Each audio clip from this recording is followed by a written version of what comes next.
क्योंकि एक जनरल, एक साधारण सा शख्स जो उस मेरी कंपनी में मेरा इमीडिएट बॉस था, शायद भगवान मेरे लिए ही ये प्लानिंग लेकर आए थे। मैं दुनिया में किसी की बात सुनता नहीं था, सिर्फ डरता था अपने बॉस से। मेरे बॉस ने मुझे संडे के दिन, अगस्त 2000 के दिन मुझे बुलाया घर पर कि आ जाओ, मेरे घर पर एक बिजनेस मीटिंग है, तुम्हें शामिल होना है। मैंने डिटेल में पूछी तो उन्होंने कहा कि बिना पूंजी का व्यापार है। मैंने कहा दिमाग खराब करता है, 10-20 हजार रुपए जो थोड़े बहुत बचत पड़े हैं वो भी लुटवाएगा, बिजनेस करवाएगा। 50 तरह की बातें दिमाग में आई, लेकिन मना करना ताकत नहीं थी। पहुंच गया। यहां पर भी मुझे पता है बहुत सारे आदमी आना नहीं चाहते थे, पहुंच गए। कुछ लोगों को जो जबरदस्ती किडनैप करके लाया गया,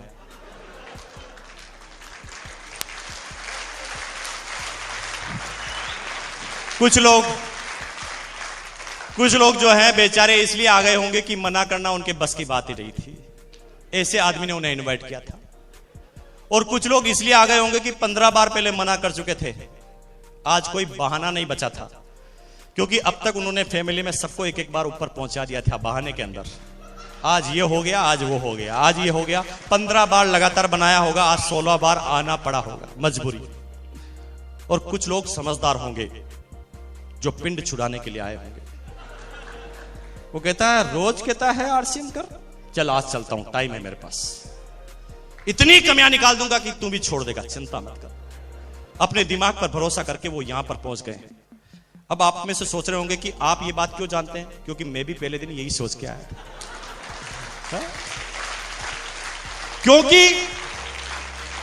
क्योंकि बॉस को मना करना ताकत नहीं थी, लेकिन मैं अपने आप को बॉस से ज्यादा इंटेलिजेंट समझता था। 90% कर्मचारियों की प्रॉब्लम है, अपने बॉस से ज्यादा इंटेलिजेंट अपने आप को मानते। उन्हें सबको पता है कि बॉस तो किस्मत के कारण आगे है, बाकी समझदार मैं हूं। सबको ऐसी गलतफहमी होती है। मुझे भी मेरा बॉस पागल लगता था। मैंने कहा ये किस्मत से आगे पहुंच गया, बाकी इसकी जगह मुझे होना चाहिए। लेकिन जब उसके सामने जाता था तो जबान भी पूरी नहीं खुलती थी। आधी बात में यस और नो होता था, दूसरा कोई वर्ड नहीं बोला जाता था। कितनी भयानक जिंदगी होती है एक कर्मचारी जिनके ऊपर बॉस होता है। और अगर ये बॉस से छुटकारा चाहते हो ना, तो मेरी बात को आज मान लेना। मुझे पता है, मेरे जयपुर में एक दोस्त आरजीएस अफसर है ना, वो संडे के दिन में गया घर पर, उसके घर पर जाकर बैठा, सोफे पर वो बैठा हुआ था, मैं भी उसके पास जाकर बैठा। बात करते ही करते ही अचानक फोन आया। फोन की आवाज सुनते ही चौंक गया। पहले आराम से बैठा था, सीधा हो गया और कहता है yes sir, yes sir, yes sir, yes sir, yes sir, yes sir, yes sir, yes sir. खड़ा हो गया। अरे मैंने कहा खड़ा क्यों हो गया, तेरा घर है भाई, तू बैठ जा, तेरा बॉस नहीं है यहां पर। यस सर बिना खड़े हो ही कर सकता है, लेकिन गुलामी का एक जोरदार जंजीर जो जकड़ी हुई है, उसे पता भी नहीं चलता कि वो घर पे है कि बाहर है, क्योंकि बॉस का फोन आते ही दिमाग खराब हो जाता है। अब थोड़ी देर yes sir, yes sir, yes sir करता है, और थोड़ी देर बाद फोन को रखने के बाद मुझे क्या कहता है, पागल है साला। मैंने कहा भैया अगर तेरा बॉस इतना ही पागल है तो मुंह पे बोल के बता, असली पागलपन फिर बताएगा वो तेरा, है ना। और इसी गलतफहमी में हम कहीं जीते हैं।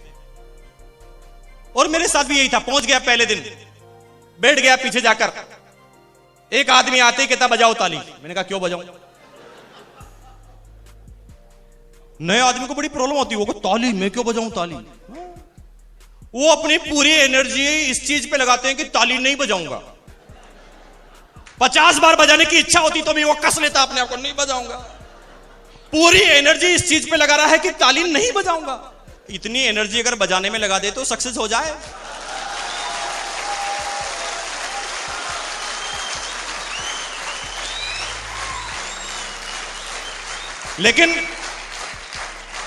लेकिन मैं तो जनरल आदमी था ना। उन्होंने कहा ताली बजाओ, मैंने कहा नहीं बजाऊं। लेकिन जो ही मेरा बॉस मेरी तरफ देखता था मैं बजाने लगा, क्योंकि दबाव से ही हम जिंदगी भर काम करते आए हैं, अपनी मर्जी से नहीं करते आए कभी भी। ताली बजाई 45 मिनट तक, अलग अलग तरीके से उन्होंने तालियां बजाई, क्योंकि मेरा दिमाग उस प्लान की तरफ था ही नहीं, तो कुछ समझ में आए नहीं। वो मुझे प्लान बता रहे थे, मैं कुछ और बता रहा था। वो कह रहे थे कि भैया ये बिजनेस है, मुझे ऐसा लगता था कि ये फंसाएगा। क्योंकि जब डबल माइंडेड होता है आदमी को कुछ समझ में नहीं आता। जब आप पहली बार किसी को प्लान बताते हैं तो आपको नहीं लगता वो कितना अच्छा रिएक्ट करता, वाह वाह वेरी गुड, कितना जोरदार, वाह मजा आ गया। लास्ट में पूछते ज्वाइन कर लें, वो कहता थोड़ा सोच लेता हूं। क्यों ऐसा क्यों होता है? ऐसा इसलिए होता है क्योंकि उस समय वो डबल माइंडेड होता है। एक तरफ तो वो प्लान देख रहा होता है जिसे उसे बाहरी एक्सप्रेशन बताना होता है, और दूसरी तरफ वो अंदर कुछ सोच रहा होता है। ठीक है, बाहर तो कह रहा होता है वाह वाह मजा आ गया, वेरी गुड, क्या प्लान है, वाह जी क्या बिजनेस बनाया, और अंदर अंदर क्या सोचता है, फंसाएगा, 1500 लेके जाएगा, इससे कैसे पीछा छुड़ाऊं। और वो दो वर्ड में जब अंदर ही अंदर जब कंट्रोवर्सी होती है तो उसे कुछ समझ में नहीं आता। तो मैसेज क्या है कि जब पहली बार आप प्लान बताते हो ना तो समझ में किसी को कुछ नहीं आता, तो चिंता मत करो, लास्ट में एक वर्ड समझ में आता है कि 1500 रुपए में 3 जोड़ी कपड़े मिलेंगे। ये बात ही इतनी पॉजिटिव है कि वो कपड़े तो ले लेता है, तब उसको पकड़ो, अब बताओ प्लान। क्योंकि अब वो ऐसा नहीं सोचेगा कि फंसा देगा, फंस तो गया है। अब छोड़िए मत, 90% आदमी किसी को ज्वाइन कराते ही छोड़ देते हैं, और यही उनकी जिंदगी की भूल होती है। और होता क्या है, वो 500 आदमी को ज्वाइन करा लेता है, फिर भी बिजनेस वो 15% 20% पे अटका हुआ, क्योंकि वो किसी को डुप्लीकेट तो कर ही नहीं रहा है। जब कोई आदमी ज्वाइन करता है तो ज्वाइन करने के बाद होता है पहला प्लान। अब उसे बिठाओ, अब उसके दिमाग में 2 बातें नहीं चल रही होगी, इसलिए पूरा प्लान समझ में आएगा। और फिर अब इस चीज पर आप ध्यान नहीं दें कि वो कितने आदमी लाता है, आप सिर्फ उसे कहें कि मैं रोज 6 बजे प्लान बताता हूं, तेरी 10 दिन ड्यूटी है कि मेरे प्लान को देखेगा। पहले दिन प्लान बताओ वो देखेगा, दूसरे दिन बताओ देखेगा, तीसरे दिन बताओ देखेगा, चौथे दिन बताओ देखेगा, 5वें दिन, 6ठे दिन, 7वें दिन, 8वें दिन, 9वें दिन, 10वें दिन जब आप प्लान बताएंगे तो 11वें दिन जब आप उसके घर पे जाएंगे तो वो किसी को प्लान बता रहा होगा। क्योंकि 10 दिन तक लगातार प्लान दिखाने की वजह से वो डुप्लीकेट हो चुका होगा। एक ही जैसा प्लान दिखाने की वजह से वो प्लान उसको कंटस्ट हो गया होगा, और अब आपकी एक शोरूम खुल चुका है। कुछ लोग कहते थे कि भाई साहब मुकेश जी आप तो ये पहले जुड़ गए थे इसलिए आगे बढ़ गए। हालांकि मैं बता दूं कि मेरी फैमिली में जितने भी आदमी वो सब टेक्निकल अचीवर हैं, और इंडिविजुअल में सब लोग अपने अपने दम से काम करते हैं। मैं सिर्फ अपने अनुभव शेयर करता हूं। Mrs technical achiever, brother technical achiever, sister, mother, मेरी फैमिली के जितने भी मेंबर वो सारे टेक्निकल अचीवर। लेकिन एक आदमी ने मुझे चैलेंज किया। मेरी कोई मंशा नहीं थी कि मैं अब पैसों के लिए काम करूं, क्योंकि मैं अभी आगे बात करूंगा तो आपको कुछ आश्चर्यजनक वर्ड लगेंगे। लेकिन जब मेरे को उन्होंने कहा नहीं भैया अब करके बताओ तो माने, तो मैंने 6 महीने पहले एक लेख चालू की, 6 महीने पहले, और मैंने अपने आप का टेस्ट किया, क्या मैं अपने टेस्ट में सफल होता हूं कि नहीं होता हूं। तो मैं बता दूं कि 6 महीने पहले एक लेख चालू की थी। उस लेख को चालू करने के बाद आज जब ये 7वां महीना है तो 7वें महीने में 29 लाख का बिजनेस है उस लेख में, 29 लाख रुपए का। क्यों? और ऐसा आप भी कर सकते हैं। छोटी सी टेक्निक को समझ जाइए। आदमियों को बनाने पे ध्यान मत दीजिए, कितने आदमियों को आप अपने जैसा बना सकते हैं, इसके आधार पर ही आपका बिजनेस बढ़ेगा। आपने कितने आदमियों को डिस्ट्रीब्यूटर बना दिया है उसके आधार पर बिजनेस कभी नहीं बढ़ेगा। मैंने जो शुरू के पहले मैंने 15 आदमी को ज्वाइन कराया, उनसे एक कमिटमेंट, एक शपथ दिलवाई थी कि भैया 15 महीने तक तुम एक भी आदमी को ज्वाइन नहीं कराओगे, लेकिन वादा करो कि 15 दिन तक रोज मेरे घर पर एक दिन सुबह और शाम लगातार आएंगे। 15 दिन तक वो लगातार आए। 15 दिन तक मेरा कोई काम दूसरा नहीं था, मैं सिर्फ उन्हें आते थे और प्लान बताता था। 15 दिन तक लगातार प्लान बताने की वजह से वो 15 ही आदमी डुप्लीकेट हुए, और उसका नतीजा था कि उन 15 ही आदमियों ने अपने अपने एरिया में जाकर बिजनेस किया। वो 15 में से 9 आदमी आज रॉयल्टी अचीवर हैं। तो जिस एक आदमी को आपने ज्वाइन कराया है वो करोड़ों रुपए का साम्राज्य आपके लिए खड़ा कर सकता है। बस ढंग से उसे डुप्लीकेट करना सिखा दे, क्योंकि जैसी एजुकेशन उसकी शुरू की रहेगी वो आगे वैसा ही काम करेगा। अगर आपने उसको ज्वाइन करा के छोड़ दिया तो वो भी 4 को ज्वाइन करा के छोड़ देगा, और ऐसे करते करते आपका क्षेत्र तो बहुत बढ़ जाएगा लेकिन बिजनेस ज्यादा नहीं बढ़ेगा। तो आप इस चीज पर ध्यान दें कि आपके नीचे कितने आदमी आपके नीचे है, न कि कितने आदमियों को आपने डिस्ट्रीब्यूटर बनाया है। क्योंकि शेर के बच्चे 2 ही अच्छे, 2 को टाइगर बनाओ, 2 को शेर बनाओ। इस हद तक शेर बनाओ कि वो हर चीज में कंपीट करने के लिए तैयार हो। अब मैं आपको बताऊं बात कि वो 29 लाख का जो बिजनेस खड़ा हुआ है, उस बिजनेस में अब तक मैंने 4 सेमिनार दिए। अब मेरे लिए यह संभव नहीं होता कि मैं हर आदमी की डेप्थ में जाकर काम करूं, लेकिन मैंने क्या किया कि उनको डुप्लीकेट कर दिया कि वो अपने हिसाब से ही काम करने लग गए। बस वो किसी मीटिंग में जाते हैं, पूरा सुनते हैं, और जो सुनते हैं वहां पर बता देते हैं, वहां पर भी मीटिंग हो जाती है। और इस तरह से उन्होंने पूरे अलग अलग स्टेट में बिजनेस फैलाया। और आप ये काम खुद करते हैं। अगर आप अभी ज्वाइन किए हैं तो भागना बंद कीजिए और आज से अपनी अपलाइन की बेल्ट पकड़ लीजिए।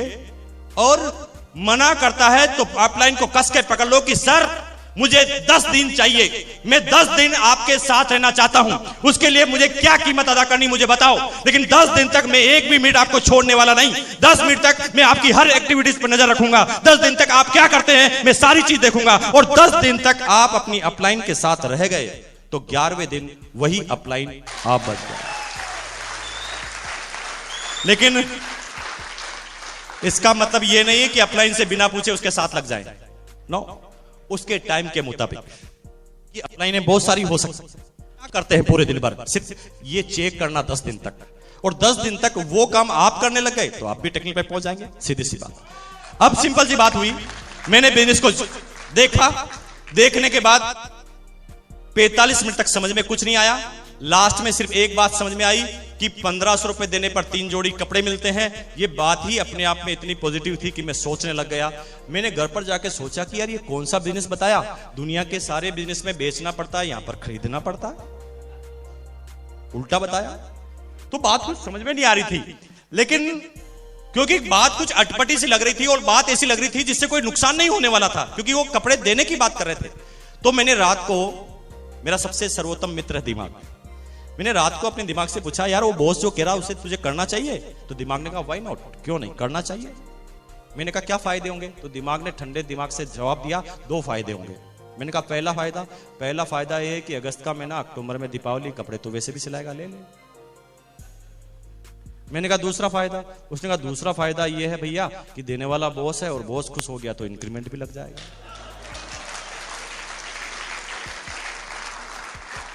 कुछ समझ में नहीं आया, बस ये 2 बातें समझ में आई, ज्वाइन कर लिया। ज्वाइन करने के, क्योंकि कपड़े पहनने के लिए ही लिए थे, इसलिए सीधा टेलर के पास गया, कपड़े सिलवा लिए। शुक्र है भगवान का कि वो सारा काम ऑटोमेटिक वही करवा रहा था जो मुझे करना था। बाकी 90% आदमी तो किट लेकर घूमते रहते हैं, किट ले लो, किट ले लो, किट ले लो। कपड़ा पहनते नहीं, किट लेकर घूमते हैं। अरे आप किट लेके घूमेंगे तो 1000 क्वेश्चन तैयार कर देंगे क्वालिटी के बारे में। किट लेकर कपड़े को दिखाओगे तो वो पूछेगा कपड़ा कैसा है, आप क्योंकि अच्छा है तो भी वो बात मानेगा नहीं। तो कपड़ा कैसा, हम कहते हैं अच्छा है, नहीं अच्छा नहीं निकला तो, खराब हो गया तो, प्रेस की क्या गारंटी है, कलर की क्या गारंटी है, कितने दिन चलेगा, 1000 क्वेश्चन तैयार कर दिए। लेकिन अगर आपने कपड़ा पहना है ना, वो कहता कपड़ा कैसा है, ये पहना है, चुप, कोई भी क्वेश्चन आगे नहीं आएगा कपड़े के बारे में, क्वालिटी के बारे में, क्योंकि आपने उसे प्रेजेंट करके बता दिया है कि मैंने खुद ने पहना है। और अगर आपके खुद के पहनने से जो बात आती है, भाई एक सिंपल सी बात है, आप एक होटल में जाते हो, होटल का मालिक अपने शाम का डिनर वो अपनी खुद की होटल में कर रहा है, तो ये अपने आप में साबित नहीं हो जाता कि इस होटल की सारी क्वालिटी बढ़िया है? सिंपल सी बात। अब आप अपने खुद के प्रोडक्ट खुद पहनेंगे तो ये ऑटोमेटिक क्वेश्चन खत्म हो जाता है कि क्वालिटी कैसी है। ये साबित करता है इस चीज को कि आपकी क्वालिटी अच्छी है, तभी आपने पहना। तो कपड़ा मैंने पहनाया, सिला लिया, पहन लिया, और पहनने के बाद मैं अपने 2 दोस्तों के पास गया। बिजनेस करने का कोई मूड नहीं था, 2 दोस्तों के पास गया, उन्हें पता नहीं था कि बिजनेस है, इसलिए उन्होंने कपड़े को देखा, उनका यूं किया। मैं कंफ्यूज हो गया कि यूं करने से होता क्या। हिंदुस्तान में 90% आदमी की प्रॉब्लम है। हिंदुस्तान में जलेबी वाले से भी पूछो ना कपड़ा कैसा है, तो वो भी अंदर हाथ डाल देता है और यूं करता है। मैं अभी तक भी कंफ्यूज हूं कि ये करने से होता क्या है। जर्मनी और फ्रांस वाले अभी तक भी हिंदुस्तानियों पे शोध कर रहे हैं कि हिंदुस्तानियों के हाथों में कौन से सेंसर हैं जो सब लोग यूं करते हैं कपड़े को। अरे यूं करने से ही पता चल जाता तो दुनिया की बड़ी बड़ी लेटेस्ट टेक्नोलॉजी की मशीनें क्यों बनती, हिंदुस्तानियों को खड़ा कर देते, वो यूं करते रहते। आज के बाद यूं मत कीजिए कपड़े को। पहला चीज है कपड़ा पहनिए, पहनने के बाद यूज करने से ही पता चलता है कपड़ा कैसा है। बातें करने से कपड़े के बारे में कोई जानकारी नहीं होती। पिछले 8 साल से मार्केटिंग में रहने के बाद ये मेरा अनुभव है, यूं करने वालों को समझ लो कुछ समझ में नहीं आता। उसने यूं यूं किया, अच्छा है, क्योंकि उसे पता नहीं था ना बिजनेस है, इसलिए उसने कह दिया अच्छा है। हम जब किसी को प्लान बताते हैं और कपड़ा बताते हैं ना, तो वो यूं यूं करता है। जिसको ज्वाइन करना होता है वो कहता, और जिसको टालना होता है वो कहता बताओ कपड़ा, मजा नहीं आया। अरे यूं यूं करने से थोड़ी मजा आएगा, कपड़ा पहनने से मजा आएगा। तो यूं यूं जो करता है, इसका मतलब यह है कि अभी उसे प्लान समझ में नहीं आया है। सीधा सीधा मतलब है, आप ढंग से नहीं समझा पाए हैं, आपके अंदर अभी सुधार की जरूरत है। अब उन्होंने कहा कपड़ा कैसा, मैंने कहा अच्छा है, मुझे दिलाएगा, मैंने कहा वेरी गुड। दोनों को बिठाया, बॉस के पास पहुंच गया। मैंने कहा जैसा देखो मेरे को कपड़ा दिया, इनको भी दो। चेयर पर उनको बिठाया, टेबल पर पेपर लिया और प्लान दिखाना चालू कर दिया। जब उन्होंने प्लान दिखाया तो मैं सीरियस हो गया। मैंने कहा यार ऐसी क्या बात है इस प्लान में कि इतने इंटेलिजेंट आदमी प्लान देख रहे हैं। 90% आदमी इस बिजनेस में इसलिए सीरियस होते हैं कि सामने वाला सीरियस हो जाता है। वो इसलिए सीरियस नहीं होते कि बिजनेस कितना अच्छा है। दुनिया इस बिजनेस को इसलिए करती है कि कितने आदमी कर रहे हैं, क्योंकि सबको ये शंका लगी रहती है कि पागल में अकेला तो नहीं। हाँ? इसलिए तो दुनिया किसी मीटिंग को अच्छा मानती, पता कि जब बहुत ज्यादा आदमी आते हैं, क्या बताया गया है उसको वैल्यू नहीं देते। कितने बड़े, ओ बहुत अच्छी मीटिंग रही, चाहे बोला कुछ भी नहीं हो वहां पर, क्योंकि आदमी को देखकर डिसीजन लेते हैं, बिजनेस को देखकर डिसीजन नहीं लेते। एक छोटी सी स्टोरी बताता हूं आपको, वो अपने आप को बिल्कुल हल्का कर देगी। एक बार की बात है, एक डॉग था, इलेक्ट्रिसिटी के खंभे भर के ट्रक में जा रहे थे, और यह बात एक दिन एक कुत्ते को पता चल गई। ट्रक 50 की स्पीड से, कुत्ता भी 50 की स्पीड पे। जब वो किसी गली से निकला तो वहां पर दो कुत्ते चौराहे पर बात कर रहे थे। उन्होंने अचानक नजर देखी तो उन्होंने कहा यार इतना इंटेलिजेंट आदमी दौड़ रहा है, कोई खास बात होगी, चलो दौड़ते हैं। तो एक के पीछे दो कुत्ते हो गए, अब 3 हो गए। 3 जब किसी चौराहे से निकले तो कुछ लोग कुत्तों ने देखा यार इतने इंटेलिजेंट कुत्ते जो समाज के सबसे ज्यादा इंटेलिजेंट हैं वो दौड़ रहे हैं, तो कोई खास बात तो जरूर होगी, कोई राज की बात होगी, चलो दौड़ते हैं। तो 3 के पीछे 10 हो गए, 10 के पीछे 20, 20 के पीछे 30, 40, 50, 60, 70, 80, 100, 200, 500, 1000 कुत्ते। पता ही नहीं कि क्यों दौड़ रहे हैं, लेकिन सब दौड़ रहे हैं। पीछे ही पीछे एक इंटेलिजेंट आ गया, उसने कहा बहती गंगा में हाथ तो धो लेते हैं, लेकिन आगे पूछ लेंगे कि क्यों दौड़ रहे हैं। उसने आगे वाले से दौड़ते हुए पूछा भाई साहब, उसने कहा डिस्टर्ब मत कर, पता नहीं है और कह रहा डिस्टर्ब मत कर। भाई साहब डिस्टर्ब नहीं कर रहा हूं, दौड़ते जाइए और बताते जाइए ना कि क्यों दौड़ रहे हैं। वो कहा मुझे पता नहीं, वो तो आगे वाला दौड़ रहा था इसलिए। अच्छा आगे वाले से पूछिए, वो कहा मुझे भी पता नहीं, वो तो आगे वाला दौड़ रहा था। आगे वाला सबसे पूछते गए, नंबर 1 वाले का नंबर आया। उसने कहा भाई साहब 1000 कुत्तों को आपने दुड़वा रखा है, पीछे से भयंकर डिमांड आ रही है, सब जानना चाहते हैं कि हम दौड़ रहे हैं तो क्यों दौड़ रहे हैं, प्लीज बताओ ना। वो कहा बेवकूफो इतना सा पता नहीं है, ये खंबे जहां पर भी लगाएंगे वहां टांग ऊंची करके क्या करेंगे।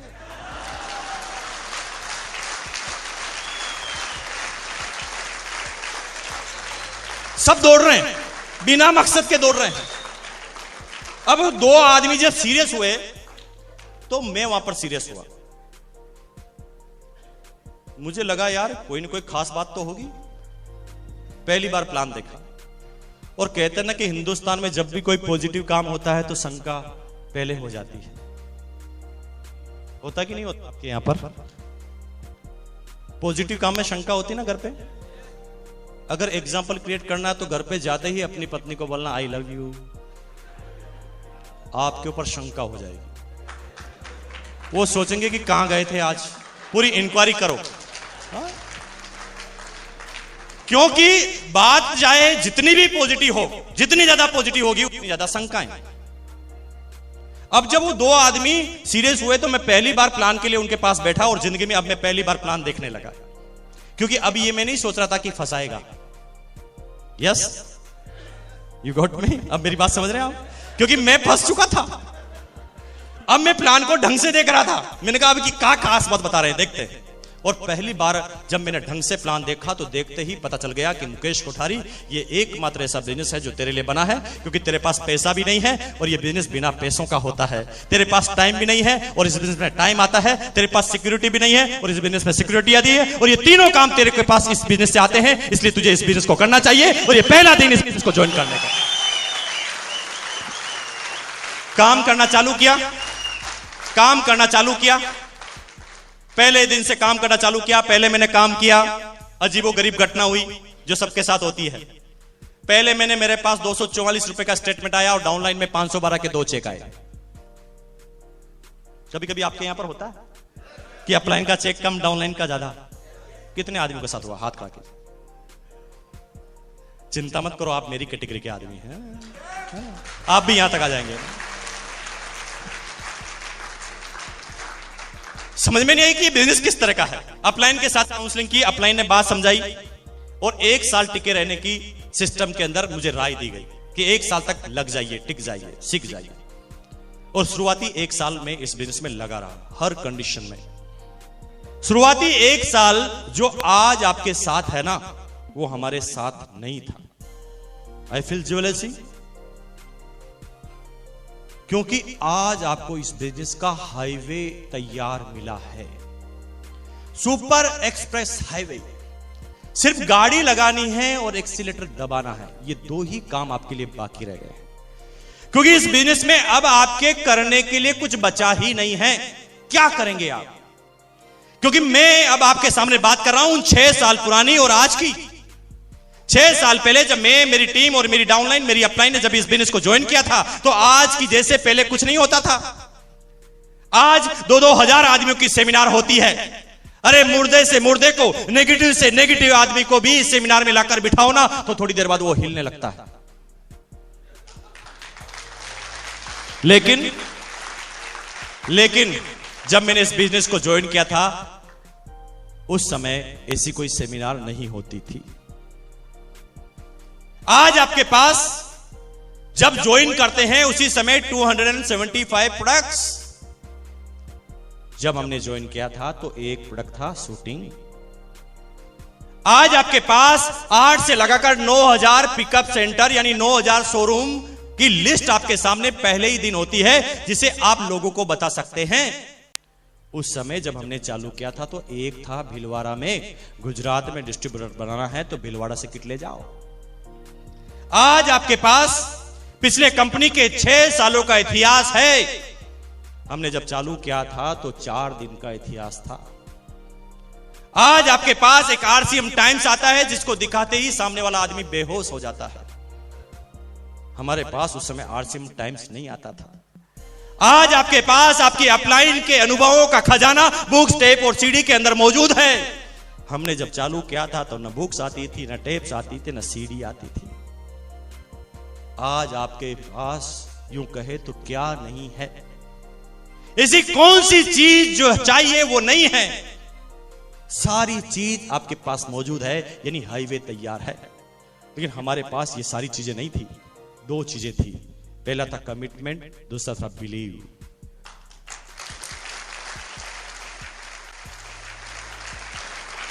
कुछ समय तक अपलाइन के साथ लगे रहने से बिलीव पैदा हुआ और धीरे धीरे बिलीव के साथ कमिटमेंट पैदा हुआ। हम तो विश्वास के साथ सामने वाले आदमी को बोलते थे, भाई साहब बिजनेस बहुत अच्छा है, 4 आदमी जुड़ चुके हैं, आप आ जाओगे तो 5-6 हो जाओगे। इसके अलावा कोई बात कहने लायक हमारे पास नहीं थी। लेकिन बिलीव के साथ लगातार बात कहते गए। लोग बाग मना करते थे, हम कहते गए, रिजल्ट नहीं थे। पत्नी नाराज, बच्चे नाराज, मां बाप नाराज, सारी दुनिया नाराज हुई हमसे। हमारी अपलाइन से नाराज हुई उनकी फैमिली। लेकिन कहते हैं ना कि सतीश पंडित ने उस कविता में सारा बिजनेस तो खोल के रख दिया। सारा बिजनेस उन्होंने लिखा है, इश्क मांगे कदम कदम कुर्बानियां, कुछ देर के लिए कुछ लज्जतें कुर्बान कर, आराम कर। इश्क मांगे कदम कदम कुर्बानियां। जब नए काम की शुरुआत आप करेंगे तो आपको कुर्बानियां देनी पड़ेगी, कीमतें अदा करनी पड़ेगी। लेकिन 90% आदमी शुरुआती 1 साल कीमत अदा करने के लिए तैयार नहीं होते, सीखने के लिए तैयार नहीं होते। वो तो सिर्फ चाहते हैं कि 4 बन जाए और 500 का चेक आ जाए। उन्हें इस बिजनेस की रॉयल्टी और टेक्निकल का कोई मतलब नहीं है। वो सिर्फ ये चाहते हैं कि 4 उल्लू बन जाए और मेरा 512 का चेक मेरे पास आ जाए। इस टेक्निक पर काम करते हैं। मत कीजिए। ये बिजनेस 4 आदमी बनाने का नहीं है, ये बिजनेस जीवन बनाने का है। जिंदगी बदल देता है ये बिजनेस।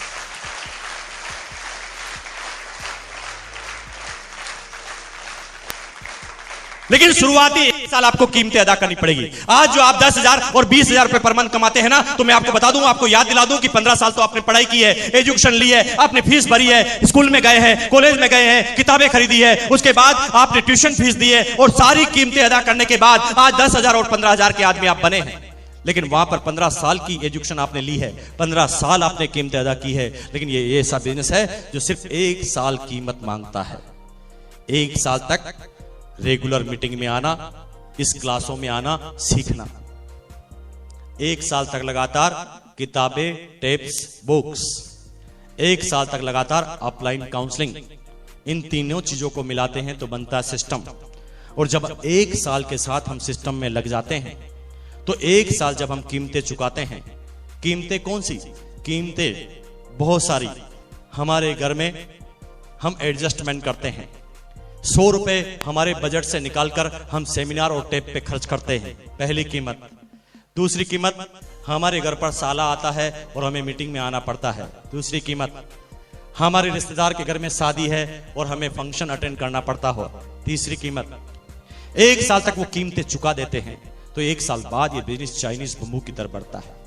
क्योंकि शुरुआती 1 साल कीमतें अदा करने की वजह से धीरे धीरे आप अपने अंदर इतने निपुण होने लगते हैं कि आप अपने आप खुद अपने आप को बेताज बादशाह बना देते हैं। क्योंकि आपके पास इतना सारा नॉलेज हो जाता है, इतना सारा खजाना होता है कि 1 साल के बाद आपका बिजनेस चाइनीज बंबू की तरफ बढ़ता है। मिस्टर सतीश पंडित ने चाइनीज बंबू के बारे में बताया था कि चाइनीज बंबू को जब जमीन में लगाया जाता है तो शुरू के 30 सप्ताह में वो जमीन से सिर्फ 1.5 फीट की ऊंचाई तक आता है।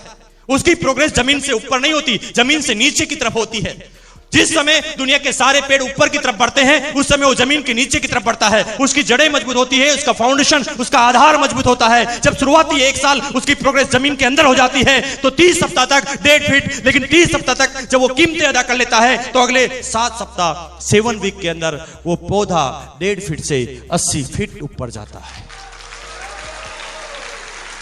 साइंटिस्ट, वैज्ञानिक यहां तक बोलते हैं, साइंटिस्ट वैज्ञानिक यहां तक बोलते हैं कि कोई आदमी 30 सप्ताह के बाद उस बंबू के पास जाए और बंबू के बढ़ने की आवाज को सुने तो उस बंबू के बढ़ने की आवाज को सुना जा सकता है।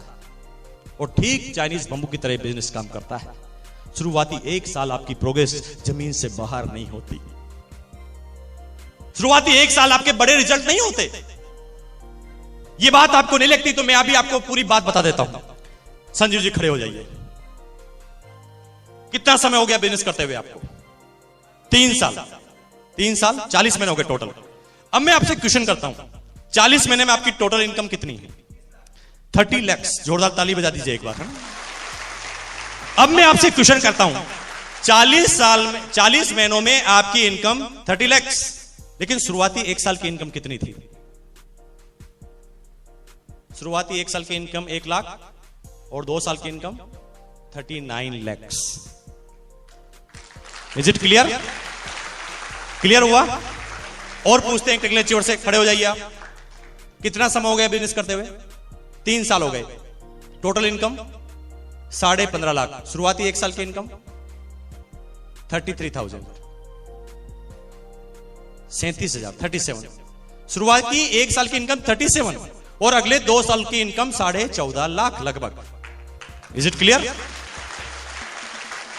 लेकिन शुरुआती 1 साल इनके रिजल्ट ज्यादा नहीं थे। मैं जानता हूं जितने भी रॉयल्टी और टेक्निकल बैठे हैं, 6-8 महीनों में इनके रिजल्ट ज्यादा नहीं थे। लेकिन 1 साल इन्होंने कीमतें अदा की। वो कीमतें अदा की जो इनके समाज में, जो इनके मिलने वाले में, जो इनके दोस्तों में कोई भी अदा करने के लिए तैयार नहीं था। इन्होंने उस समय बिजनेस चालू किया, इनकी बात सुनने के लिए कोई तैयार नहीं था। इनकी बात को सुनते ही इन्हें मना कर दिया जाता था, इन्हें गिराने के लिए छोड़ दिया जाता था। ये गिर जाते थे लेकिन अपने कमिटमेंट के जरिए वापस खड़े हो जाते थे। इन्हें बार बार गिराया जाता था, वो बार बार खड़े हो जाते थे।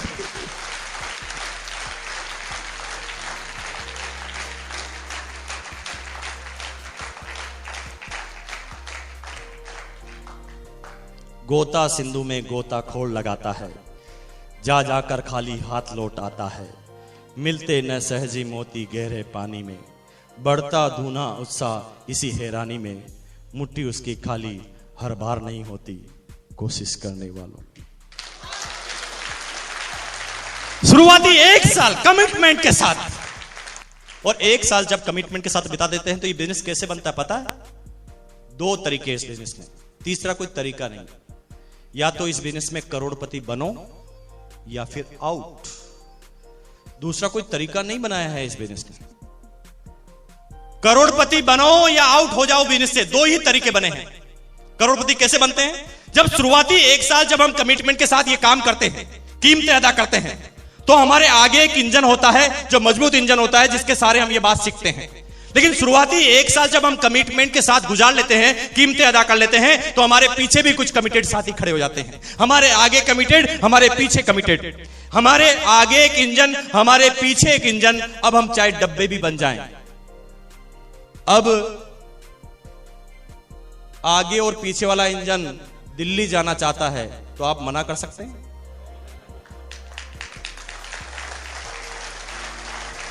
अब आगे वाला इंजन और पीछे वाला इंजन टेक्निकल पर जाना चाहते हैं तो आप कहेंगे नहीं नहीं मैं नहीं जाऊंगा। जाना पड़ेगा क्योंकि आप सिस्टम में आ गए हैं। अब आपके पीछे से भी फोर्स है, आगे से भी फोर्स है, और शुरुआती 1 साल इसी तरह से आपको कमिटमेंट के साथ सिस्टम से लगा रहना पड़ता है। तो अब आप चाहते हैं कि आपके नीचे कमिटेड आदमी तैयार हो, चाहते हैं? चाहते हैं? तो आज के बाद इस जबान का इस्तेमाल मत करना। कैसे? रोयल्टी पे पहुंचो ना, टेक्निकल पे जाओ ना, प्रोडक्ट क्यों नहीं इस्तेमाल करते, मीटिंग में आओ ना, सेमिनार में आओ, टेप सुनो ना, मत कहना आज की बात। एक शब्द मत बोलना, आप उसे करके बताना, रोयल्टी पर आकर बताना, टेक्निकल पर आकर बताना, प्रोडक्ट इस्तेमाल करके बताना। लोगों से सिर्फ शब्दों में बात मत करना कि ये कर लो वो कर लो, क्योंकि मैं आपको एक प्रैक्टिकल करके बताता हूं, आपको पूरी बात समझ में आ जाएगी, पूरी बात, क्योंकि अक्सर हम करते क्या नहीं। अब आप मुझे बोलेंगे, जैसा आप बोलेंगे मैं वैसा करूंगा। आप मुझे कोट पहनना सिखाइए। लीजिए हाथ में माइक, पास में आ जाइए प्लीज। पहले एक हाथ निकाल के इसमें बाह में डालिए। नहीं, कोट की बाह में।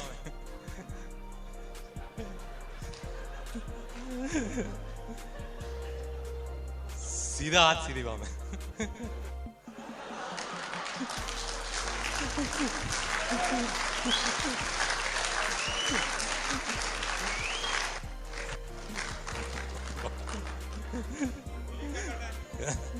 निकाल लीजिए। I got your point.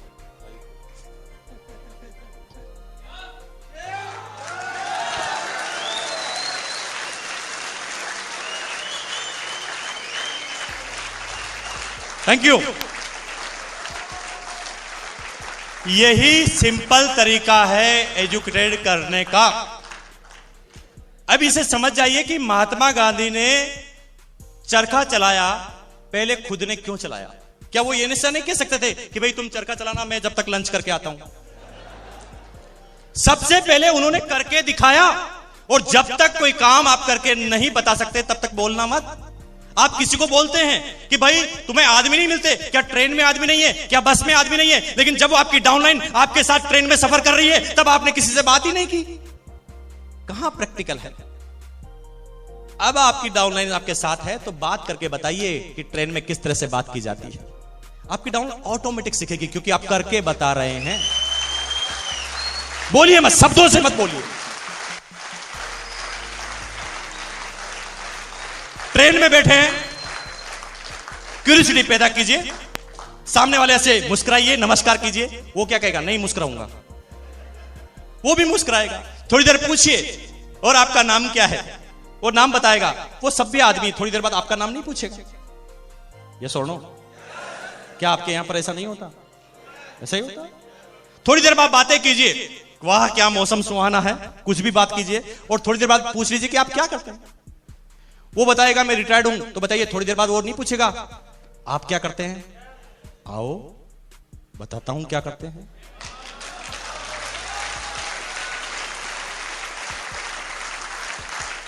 करके बताइए, बातें मत कीजिए। और जब तक आप करके बताएंगे नहीं, तब तक आपकी डाउनलाइन डुप्लीकेट बिल्कुल भी नहीं होगी, चाहे आप कितने ही समझदार व्यक्ति क्यों नहीं। लेकिन दोस्तों, मैं आपके बीच में अब उन साथियों को बुलाने जा रहा हूं और अब आपको सारी बातें सीखनी है उन चीजों से। क्योंकि इस बिजनेस को जब मैंने चालू किया तो शुरुआती 1 साल की मेरी टोटल इनकम थी 60,000, 60,000 रुपए की। लेकिन जब 1 साल तक मैं सिस्टम में लग जाता हूं, tapes, book, CD, upline counselling, meeting, seminar, event, training, ये सारी चीजें मैं 1 साल जब करता हूं तो 1 साल के बाद ये चाइनीज बंबू की तरह बढ़ता है, जिसकी प्रोग्रेस मेरे हाथ में अब नहीं रहती। क्योंकि शुरुआती 1 साल की इनकम थी 60,000 और अगले 4.5 सालों की इनकम आती है 2,70,00,000 से भी ज्यादा की। 244 रुपए, 244 रुपीज मेरा पहला स्टेटमेंट था। और पिछले महीने की बात की जाए तो 15.5 लाख रुपए की फैमिली की इनकम है। अगर इंडिविजुअल चेक की बात की जाए तो 10,22,000 का मेरा इंडिविजुअल चेक है। पैराबल ऑफ पाइपलाइन की एक छोटी सी स्टोरी, बात आज के 400 साल पुरानी है। 2 बच्चे किसी स्टेट में रहते थे, काम की तलाश में थे। गांव के प्रमुख के पास गए और काम मांगा। गांव के प्रमुख ने उन्हें काम दे दिया। क्या काम था? 5 किलोमीटर दूर एक मीठे पानी की झील से पानी लाने का काम। 5 किलोमीटर दूर एक मीठे पानी की जो झील थी, झील से पानी लाने का काम उन्हें मिल गया। वो झील जो अपने इतिहास में कभी भी सूखी नहीं थी। दोनों बच्चों को काम मिला, दोनों खुश हो गए। काम के लिए जाने लगे, बाल्टी को हाथ में लिया, पानी भर के लाने लगे। हर बाल्टी पर उन्हें सेंट मिलने वाले थे। दोनों बच्चों पानी लेने के लिए जा रहे थे, उसमें से दूसरा बच्चा थोड़ी देर के लिए रुक गया। तो पहले वाले ने कहा, भैया क्या इंतजार कर रहा है? इतनी मुश्किल से काम मिला है, पैसे कमाने हैं, पेट भरना है, अपना जीवन यापन करना है, चिंता मत कर, चल काम चालू कर, पैसा कमाते हैं। लेकिन दूसरा वाला बच्चा कहने लगा कि भैया बात एकदम सही है, पैसा तो मुझे कमाना है क्योंकि पेट के लिए जरूरी है। लेकिन दोस्त मेरी बात थोड़ा सुनो, क्या जो इस पानी को हम लेने जा रहे हैं, क्या जो ट्रेडिशनल काम हम करने जा रहे हैं, क्या जो हम पैसे कमाने जा रहे हैं, उससे क्या हमारे सारे सपने पूरे हो जाएंगे? क्या हमारे दादाजी पिताजी ने जिसने ये काम किया था उनके सपने पूरे हो गए थे? चलो पानी तो लाते हैं क्योंकि पेट भरना जरूरी है, लेकिन पानी लाने के साथ कुछ घंटे एक ऐसा भी काम करते हैं जो जीवन में हमारे दादाजी पिताजी ने और दुनिया के किसी आदमी ने नहीं किया, हम उस काम की शुरुआत करते हैं। तो पहले बच्चे ने कहा कौन सा काम? उसने कहा चलो रोज 10 घंटे पाइपलाइन, रोज 10 घंटे पानी लाएंगे और 2 घंटा हम 5 किलोमीटर दूर एक जो मीठे पानी की झील है उससे गांव तक एक पाइपलाइन बिछा देंगे कि पानी ऑटोमेटिक ही आए। बात 400 साल पुरानी है। 400 साल पहले किसी ने पाइपलाइन के बारे में सोचा तक नहीं था। कोई आदमी ये समझता नहीं था कि पाइपलाइन से भी क्या इस तरह का काम हो सकता है। लोगों ने उसकी इंसल्ट बनाना चालू की। लोगों ने कहा दिमाग खराब है तेरा, पाइपलाइन बनाएगा? तेरे दादाजी ने भी बनाई पाइपलाइन कभी? तेरे पिताजी ने भी कभी पाइपलाइन के बारे में सोचा? क्या ऐसी पाइपलाइन कभी बनी है? क्या ऐसी पाइपलाइन कभी बन सकती है? मत देख सपने, नहीं होंगे तेरे ये सपने पूरे। मत छोड़ दे अपने ये इरादे की पाइपलाइन तू बना लेगा। काम कर, वो ट्रेडिशनल काम से ही तेरा पेट भरेगा, चल पानी ला। लेकिन दूसरा बच्चा तो दीवाना था। वो कहता नहीं भैया पानी तो लाऊंगा लेकिन 2 घंटे पाइपलाइन भी बनाऊंगा। दोनों बच्चों ने काम चालू किया। एक 12 घंटे पानी लाता था, एक 10 घंटे पानी लाता था। इनकम ज्यादा किसकी होगी, 12 घंटे वाले की, 10 घंटे वाले की? 12 घंटे वाले की इनकम चालू हो गई। वो 10 घंटे का काम का जो पैसा आता था वो अपने जीवन में लगाता था और 2 घंटे का जो पैसा आता था उसको बचत करता था। धीरे धीरे उसके पास ज्यादा पैसे आने लगा, तो पैसे आने के बाद वो जिम्मेदार नागरिक बन गया आपकी और मेरी तरह। धीरे धीरे उसने अपनी शादी कर ली, उसके बच्चे हो गए, उसने एक मकान खरीद लिया, उसने एक साइकिल खरीद ली और जीवन में जो आप करते हैं वो सब उसने भी कर लिया। लेकिन 5 साल के बाद भी उसके पैसे कमाने की तृष्णा खत्म नहीं हुई। 5 साल के बाद जब उसके पास सब कुछ हो गया तो भी वो चाहता था कि और पैसा कमाए। क्या ट्रेडिशनल मार्केट वाले ऐसा नहीं चाहते? चाहते हैं। वो चाहते थे कि और पैसा कमाए, तो और पैसा कमाने के लिए ज्यादा काम करना पड़ेगा। पहले वो 12 घंटे पानी लाते थे, अब 14 घंटे पानी लाने लगे। 14 घंटे पानी लाने के साथ ही पैसों की आमदनी उसकी बढ़ गई। लेकिन 14 घंटे पानी लाते ही उल्टा रिएक्शन चालू हुआ, क्योंकि उसने ज्यादा काम उस समय करना चालू कर दिया जब उसके शरीर की एफिशिएंसी कम हो गई थी। तो ऐसा उल्टा काम करने की वजह से 5 साल के बाद गाड़ी उल्टी चालू हो गई। 5 साल के बाद उसका स्वभाव चिड़चिड़ा हो गया, क्योंकि वर्क का लोड बहुत ज्यादा हो गया। क्या ट्रेडिशनल मार्केट वालों को ऐसा लोड नहीं होता? 5 साल के बाद वो टेंशन में रहने लगा, क्योंकि वर्क लोड बढ़ गया था। 5 साल के बाद उसकी कमर अब थोड़ी झुकने लगी थी। 5 साल के बाद अब उसके नजरों का चश्मा लगने लगा। 5 साल के बाद उसके सफेद कलर के बाल आने लगे। 5 साल के बाद वो एकदम मुरझा हुआ आदमी नजर आने लगा। 5 साल के बाद यूं कहे तो कहानी उल्टी जाने लगी और मेडिकल के बिल भी आने लगे, क्योंकि काम ज्यादा करता था तो दवाई खाना भी जरूरी था। ज्यादा काम की वजह से अब वो उल्टी कहानी करना चालू कर दिया। लेकिन तब तक जो दूसरा बच्चा था, 5 साल के बाद लगातार 2 घंटे पाइपलाइन खोदने की वजह से उसके पास मकान, गाड़ी तो नहीं आई थी, साइकिल तो नहीं आई थी, लेकिन 5 साल के बाद एक आश्चर्य हुआ कि 5 साल के बाद उसकी पाइपलाइन कंप्लीट हो गई। जब पाइपलाइन कंप्लीट हो गई तो गांव में ऑटोमेटिक ही पानी आने लगा, सीधा पानी। कहते हैं ना कि पॉजिटिव बात पर विश्वास नहीं होता, शंका होती।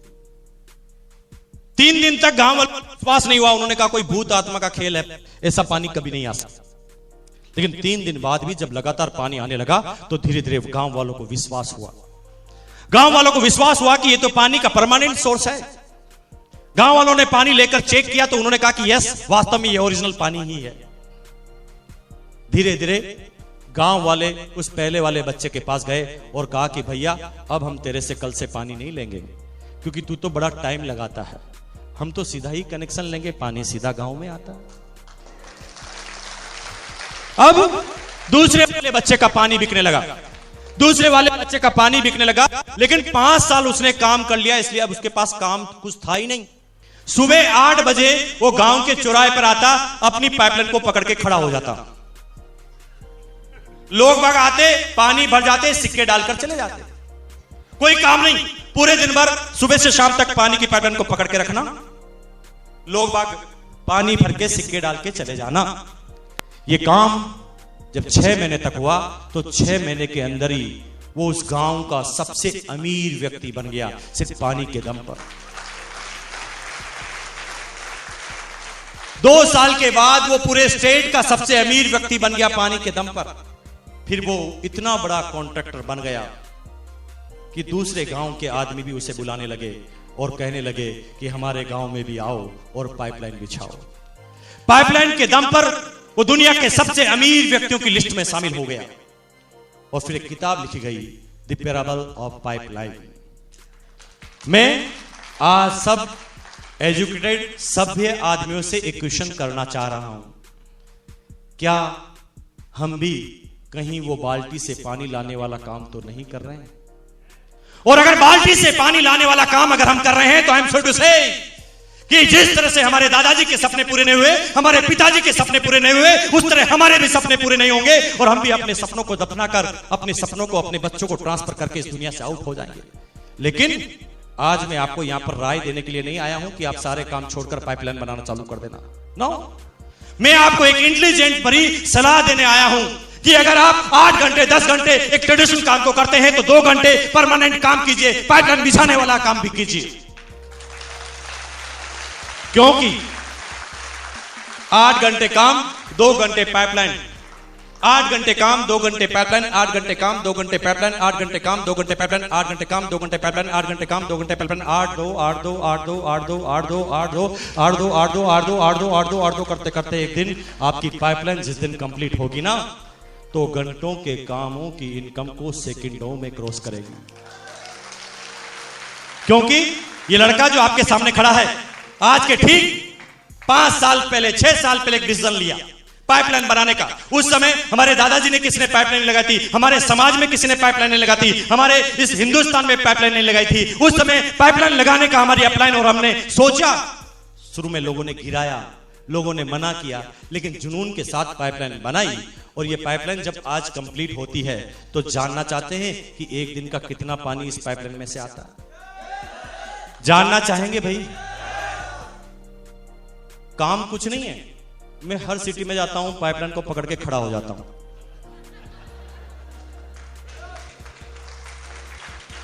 50,000 रुपए पर डे का पानी आता है। 50,000 रुपए पर डे का पानी आता है और 50 से ये 51,000 कब हो जाता है बताऊं? जब पीछे एक टेक्नोलॉजी और आ जाता है। वो अपने पानी की साइज को तेज करने के लिए अपने हॉर्स पावर बढ़ाता है। जो ही वो अपने इंजन को तेज करता है, मेरा यहां पर 51, 52, 53, 54, 55, 56, काम कुछ नहीं है मेरे पास, काम कर लिया, वो कुर्बानियां दे दी।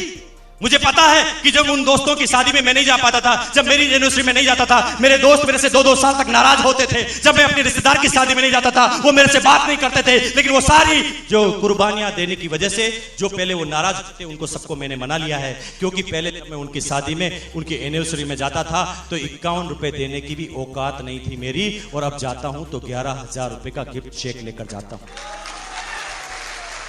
क्योंकि शुरुआती कुर्बानियां दे दी। आप दे सकते हैं कुर्बानी? आवाज नहीं निकलती कुर्बानी के लिए। दे सकते हैं कुर्बानी? वो 5 क्वालिटी आपके अंदर है। बजा सकते हैं सीटी अपनी कुर्बानी के लिए, बजा सकते हैं ताली अपनी कुर्बानी के लिए, डांस कर सकते हैं, चिल्ला सकते हैं। और आज अपने सारे सपने को खोल दीजिए इस कुर्बानी के लिए कि मुझे अब ये सपना पूरा करना है। मैं नंबर 1 बन के रहूंगा, दुनिया में नंबर 1 मुझे बनना है।